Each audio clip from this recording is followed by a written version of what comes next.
साथियों, south India agriculture की एक लिविंग यूनिवर्सिटी रहा है।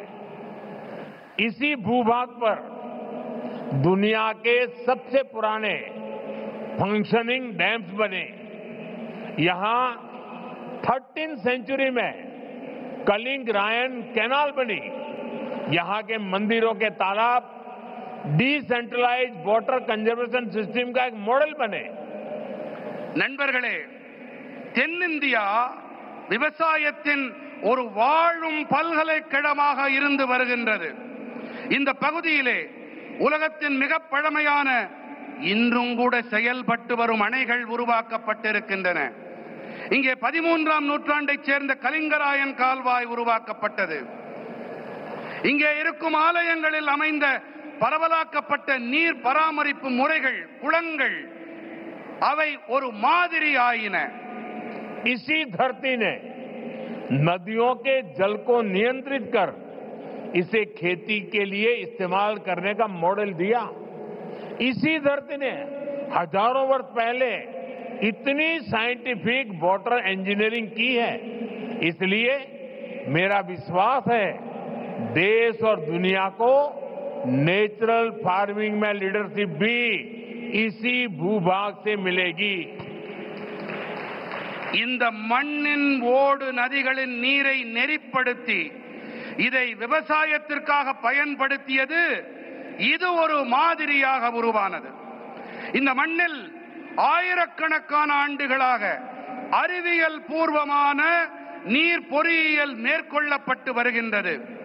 அந்த வகையிலே தேசத்திலும் சரி உலகிலும் சரி இயற்கை வேளாண்மைக்காக தலைமை ஏற்பு என்றால் அதுவும் கூட இந்த நிலப்பகுதியிலிருந்துதான் கிடைக்கும் என்பது என்னுடைய அசையா நம்பிக்கை.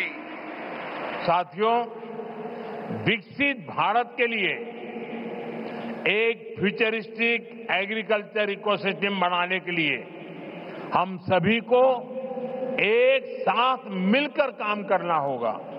நண்பர்களே, வளர்ச்சியடைந்த பாரதத்திற்காக வருங்கால விவசாய சூழல் அமைப்பினை உருவாக்குவதற்காக நாம் அனைவரும் இணைந்து பணிபுரிய வேண்டும். मैं देश भर के मेरे किसान भाई बहनों को, तमिलनाडु के मेरे किसान साथियों से कहूंगा कि आप 1 एकड़ 1 सीजन से शुरुआत करें। यानी आप एक सीजन में 1 एकड़ भूमि पर अपने खेत में 1 एकड़ एक कोने में नेचुरल फार्मिंग करके देखें। वहां से जो नतीजे मिलेंगे उनके आधार पर आप दूसरे साल और ज्यादा करें, तीसरे साल और ज्यादा करें और आप आगे बढ़े. நான் நம்முடைய தேசத்தின் விவசாயிகளாகட்டும், இங்கே தமிழ்நாட்டின் விவசாய பிரதிநிதிகளாக இங்கே கூடியிருக்கும் வேளாண் துறை சகோதர சகோதரிகளாகட்டும், நீங்கள் அனைவரும் 1 ஏக்கர் 1 பருவம் என்பதிலிருந்து தொடங்குங்கள். அதாவது நீங்கள் ஒரு பருவ காலத்தில் 1 ஏக்கர் நிலத்தில் இயற்கை விவசாயம் செய்வதை தொடங்குங்கள். அதிலிருந்து உங்களுக்கு என்ன பலன்கள், என்ன விளைவுகள் கிடைக்கிறதோ அதை பொறுத்து விரிவாக்கம் செய்யுங்கள் என்று நான் என்னுடைய விவசாய சகோதர சகோதரிகளிடம் கேட்டுக்கொள்ளுகின்றேன். मैं सभी साइंटिस्ट और रिसर्च इंस्टीट्यूशन से भी आग्रह करूंगा कि नेचुरल फार्मिंग को एग्रीकल्चर करिकुलम का मुख्य हिस्सा बनाएं. आप गांव में जाकर किसानों के खेत को अपनी लैब बनाएं. हमें हर हाल में नेचुरल फार्मिंग को साइंस बैक्ड मूवमेंट बनाना होगा.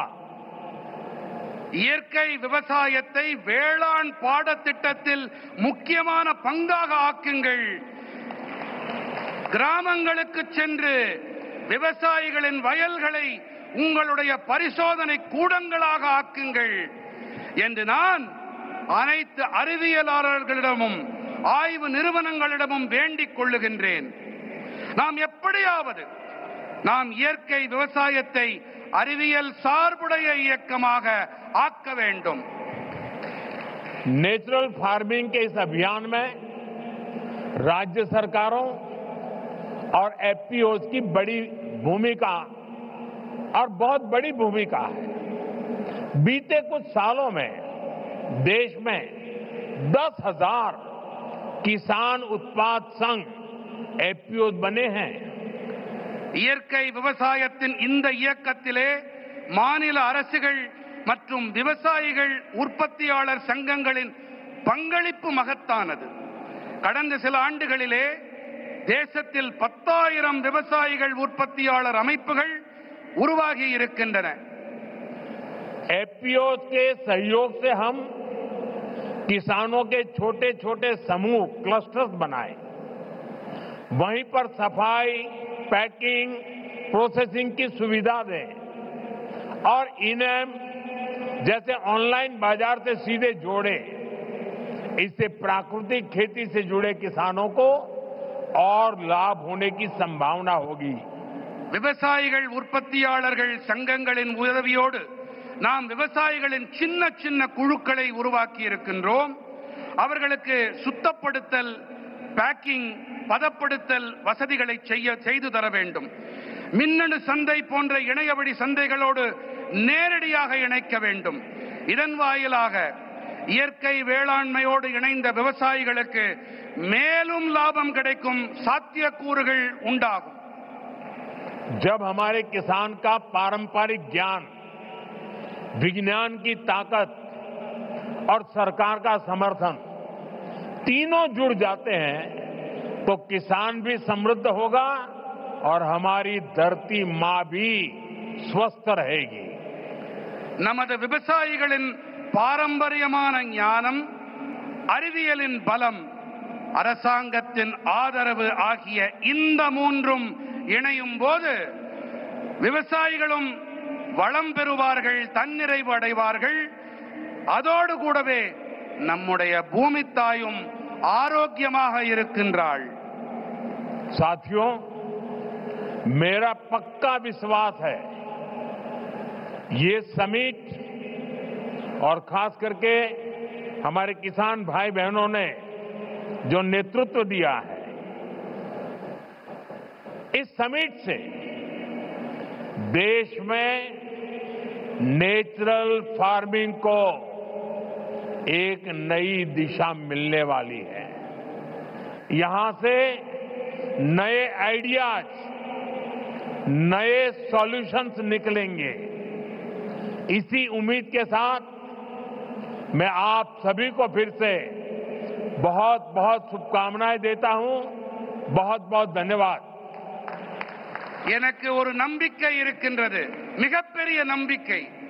அது என்னவென்று சொன்னால், இங்கே ஆர்வத்தோடு இந்த மாநாட்டிலே பங்கெடுப்பதற்காக வந்திருக்கும் வேளாண் பெருமக்களும் சரி, உங்களுக்கு தலைமை ஏற்று நடத்தி கொண்டிருக்கும் இந்த தகைமையாளர்களும் சரி, இவர்கள் காரணமாக இந்த மாநாடு தேசத்தின் இயற்கை வேளாண்மைக்கு ஒரு புதிய திசையை காட்டும்.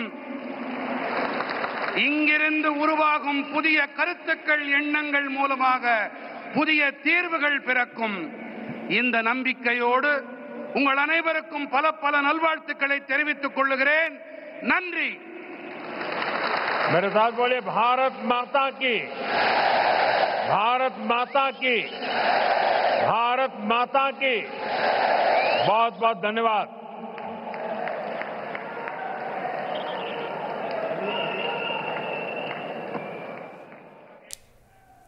கோவையில் இயற்கை வேளாண் விவசாயிகளுடைய மாநாடு மற்றும் கண்காட்சியை தொடங்கி வைத்து பிரதமர் உரையாற்றினார்.